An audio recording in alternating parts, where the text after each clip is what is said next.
Hello, welcome back. It's Helen Godden here, and you're joining me for the second block of Flower Power 2, and it's the Scotch Thistle. So you can see I have traced that onto my fabric with my black Sharpie, and I have sandwiched it up ready to go, and I have done my outline stitching in the ditch. So the first thing I looked at was the thistle part, the fluffy bit out the top, and I'm adding some extra line work in there just to make it look even more fuller and compact like it is. So just running up in between those dark Sharpie lines.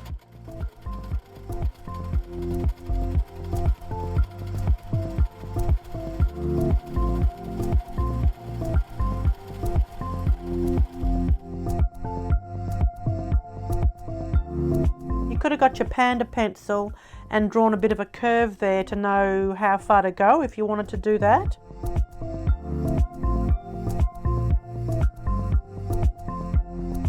I'm going to go in and just echo these shapes here, sort of scaly overlapping section of the thistle, just to emphasize the little shapes.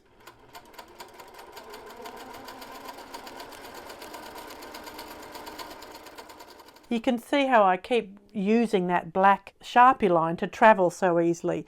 This also means that if you haven't done a really neat job of it, it kind of hides it.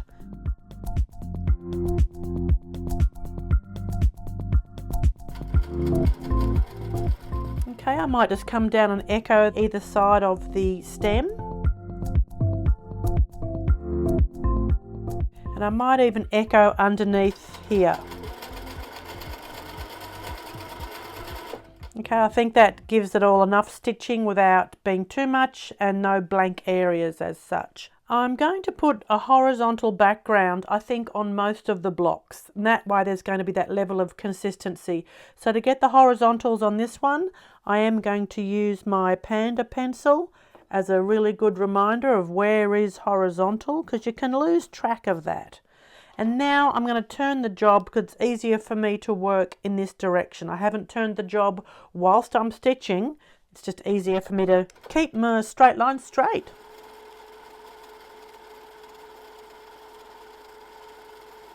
So it's definitely easiest to do a series of straight lines, especially when we are trying to work our way in and amongst a very intricate shape.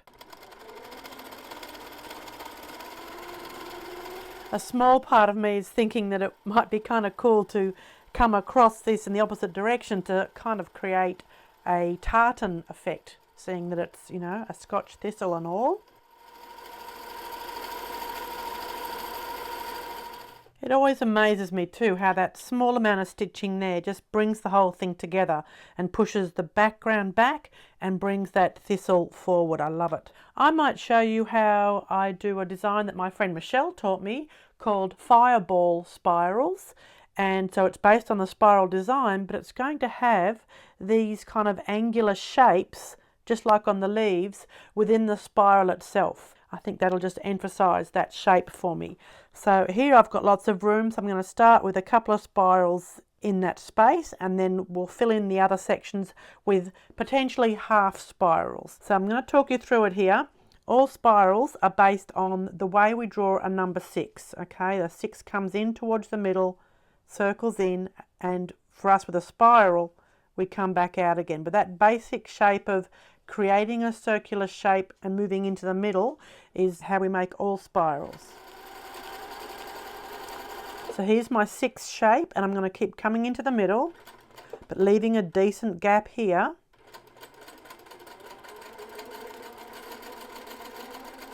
And when I've decided that's as small a spiral as I want to go, on my way out I will make these patterns as I travel in the spiral.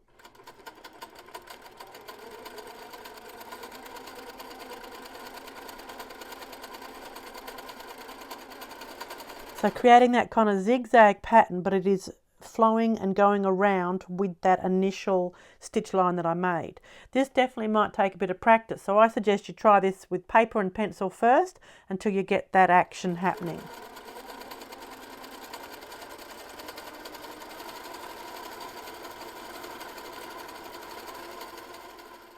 And we stitch right up until we hit a black edge, okay, and then it will look like it's behind that leaf. It looks a bit like, if anyone remembers, Wacky Races back in the day, if you're as old as I am. Maybe you've got something different in your mind. My friend Michelle calls this fireballs. It also can be like a dragon's tail. You might like to think of it that way. So I'm going to come around here with the plain line. And now I'm literally looking ahead for a space for my next one. So I'm sticking close to the previous spiral, then as soon as I see a space, I'm going to spin into that number 6.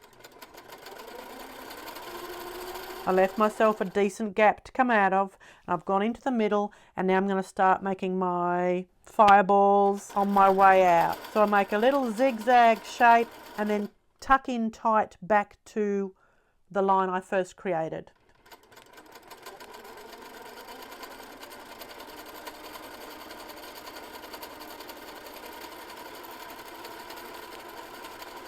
Now as I get to here, I call this my fancy stitch line, whereas that's the plain stitch line, okay? So my fancy has come up to another fancy, so I do a plain. When I've got a plain, I do a fancy.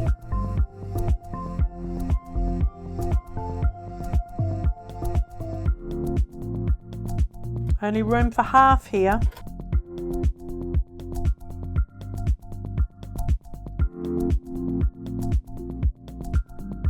Okay, so even if you have to perhaps even draw that on there to help you get that shape, it looks so much better than if I'd squeezed one in and made it very awkward and squeezy. Okay, let there be half. Our eyeball sort of sees that pattern going beyond that border.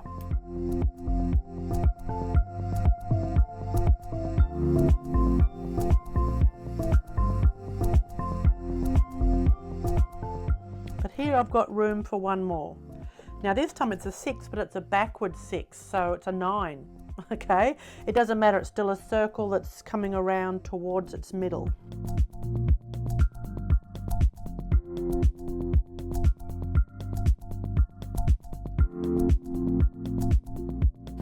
And then just repeat with something that looks like it's part of the pattern, even though I've completely faked it, really.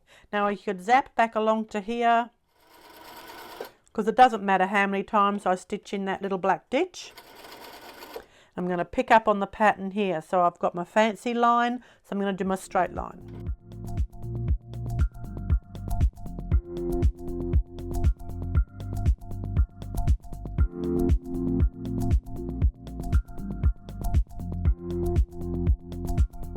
Not much room, but there's perhaps room for just a half. So I'm going to work my way back to the edge.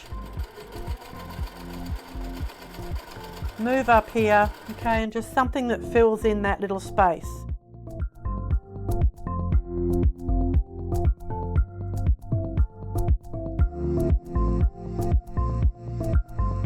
What's consistent there is that these are all about the same width, and by having that little piece there, it fills it and doesn't draw our attention to it. I'm going to come in here and do a little bit of work in the leaves.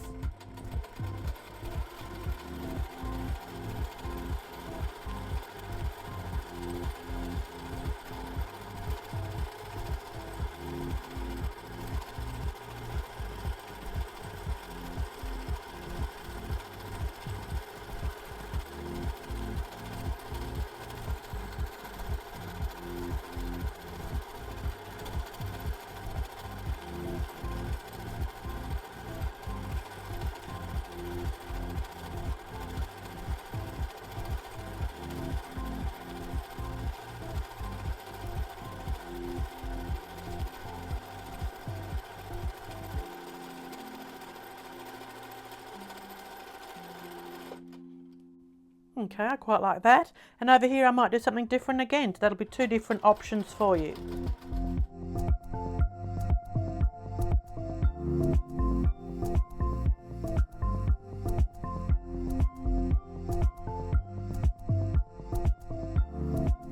Now I'm definitely preferring that myself, particularly because this is so full. We've now got this lovely kind of empty area, and I think that shows off the leaf shape better than that one. But that's up to you, you can do whatever you like. I'm now going to move over to this top corner. Using my snazzy scissors, I'm just going to cut my threads. And up here, seeing we're doing a Scotch thistle, I thought we might do something else a little bit Scottish by name, which is McTavishing. Now, McTavishing is a particular style that a woman called Karen McTavish made her very own and is a champion of it. It's not one that I'm actually very at ease with, but I'm going to give it a go. So McTavishing, because of its sort of Scottish background. So I'm going to start with loosely an S shape. And now repeat it.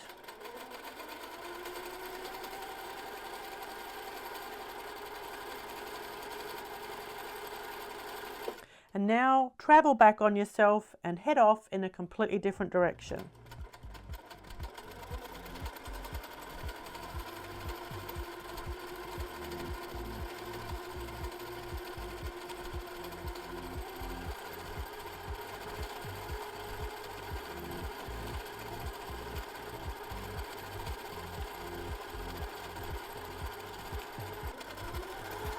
And you can see it's not about being parallel. I'm going really from a point to getting fat and back in again. So it's actually a very forgiving style.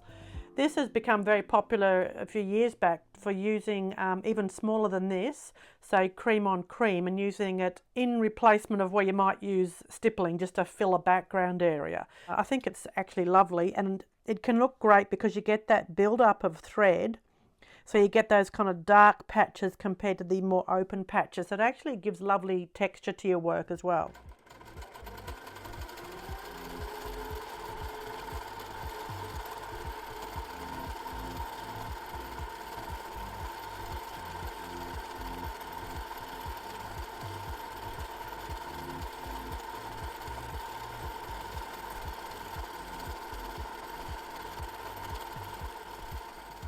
Kind of a ridiculous squeezy space, so just fill it in with the impression of that continuing beyond the border.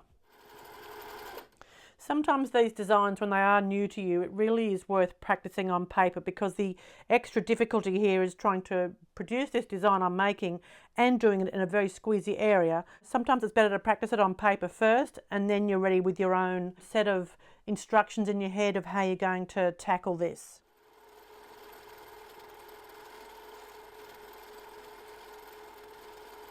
Not much room here, so I'm just faking it.